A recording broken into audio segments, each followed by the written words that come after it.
Assalamualaikum warahmatullahi wabarakatuh. Hai teman-teman, perkenalkan nama saya Susi Stiorini dan saya Sri Setiayu. Di sini kami akan menceritakan tentang biografi Ki Hajar Dewantara. Beliau merupakan bapak pendidikan di Indonesia. Nama Ki Hajar Dewantara bukanlah nama pemberian orang tuanya sejak lahir. Nama aslinya ialah Raden Mas Sawardi Soejoningrat yang lahir di Yogyakarta tanggal 2 Mei 1889. Ia dibesarkan di keluarga keraton Yogyakarta. Saat berusia 40 tahun, menurut hitungan tahun Saka, barulah berganti nama menjadi Ki Hajar Dewantara. Semenjak itu, Ki Hajar Dewantara tidak lagi menggunakan gelar kebangsawanan di depan namanya. Hal ini dimaksudkan agar dapat bebas dekat dengan rakyat, baik secara fisik maupun hatinya. Ki Hajar Dewantara menamatkan sekolah dasar di Sekolah Dasar Belanda dan melanjutkan sekolah ke Stovia, Sekolah Dokter Bumiputra. Lantaran sakit, sekolahnya tersebut tidak dapat ia selesaikan. Pada masanya, Ki Hajar Dewantara dikenal sebagai penulis handal.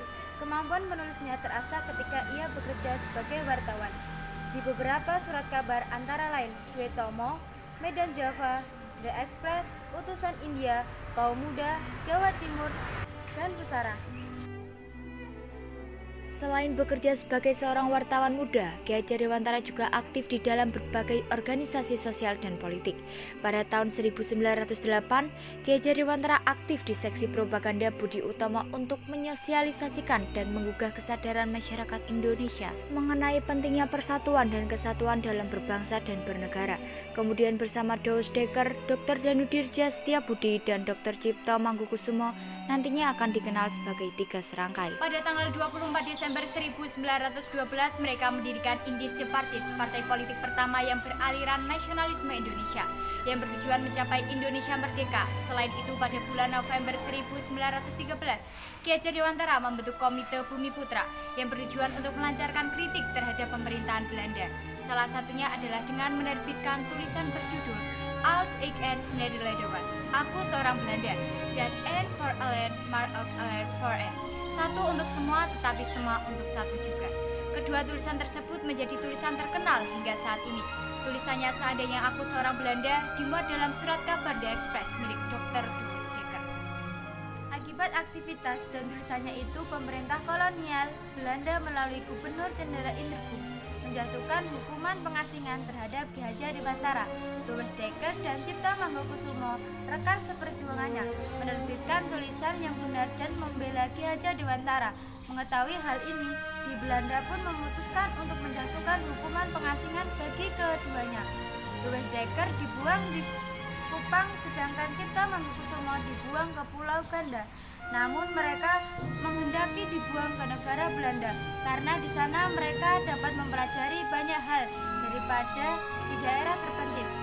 Akhirnya mereka diizinkan ke negeri Belanda sejak Agustus 1913.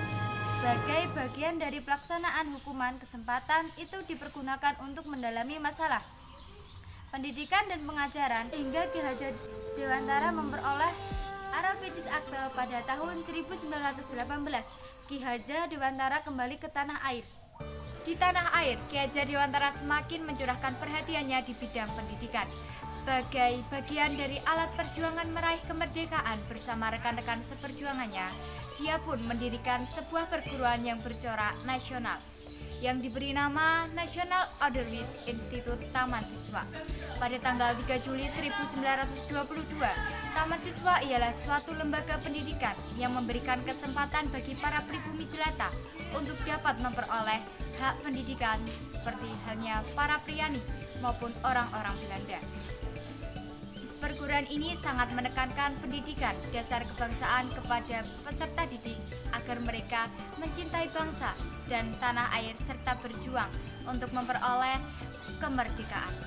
Setelah kemerdekaan Indonesia berhasil direbut dari tangan penjajah dan stabilitas pemerintahan sudah terbentuk, Ki Hajar Dewantara kemudian dipercaya oleh Presiden Soekarno untuk menjadi Menteri Pendidikan, Pengajaran, dan Kebudayaan. Yang pertama, melalui jabatannya ini, Ki Hajar Dewantara semakin leluasa untuk meningkatkan kualitas pendidikan di Indonesia. Pada tahun 1957, Ki Hajar Dewantara mendapatkan gelar Dr. Honoris Causa dari Universitas Gadjah Mada. 2 tahun setelah mendapatkan gelar Doktor Honoris Causa itu, tepatnya pada tanggal 28 April 1959, Ki Hajar Dewantara meninggal di Yogyakarta dan dimakamkan di sana. Kini, nama Ki Hajar Dewantara dia berikan sebagai seorang tokoh dan pahlawan pendidikan, Bapak Pendidikan Nasional, ajarannya yakni Tutwuri Handayani, di belakang memberi dorongan, Ing Madya Mangunkarso, di tengah menciptakan peluang untuk berprakarsa, dan Ingarso Sungtulodo, depan memberi teladan akan selalu menjadi dasar pendidikan di Indonesia. Selain itu, tanggal dan bulan kelahirannya 2 Mei dijadikan Hari Pendidikan Nasional. Bahkan pada tanggal 28 November 1959, Ki Hajar Dewantara juga ditetapkan sebagai pahlawan pergerakan nasional melalui surat keputusan Presiden Republik Indonesia nomor 305 tahun 1959. Nah, itu tadi cerita singkat tentang biografi Ki Hajar Dewantara. Sangat menarik dan memotivasi sekali, bukan?